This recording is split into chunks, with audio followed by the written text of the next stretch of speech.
So nowadays, most people are familiar with the standard book style versions of Japanese manga.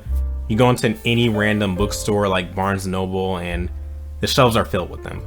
But I happen to be just barely old enough to have experienced that weird era of manga releases where American publishers just had no idea what they were doing. No real explicit standards, which means you were getting releases like this.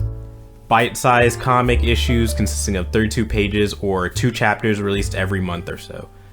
And these would live and coexist on shelves with all the other comic books and graphic novels in the shop. I got these issues as a kid from the same section I bought Archie, Sonic the Hedgehog comics, and Radioactive Man.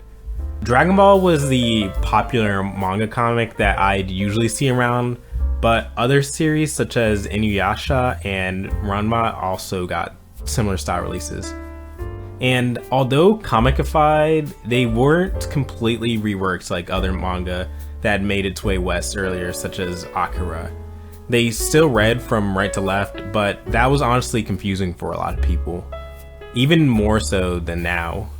The somewhat unique and distinguishing look of the Japanese style books we would later get, I think helped mentally sell the idea to Americans that, hey, I have to approach reading this differently.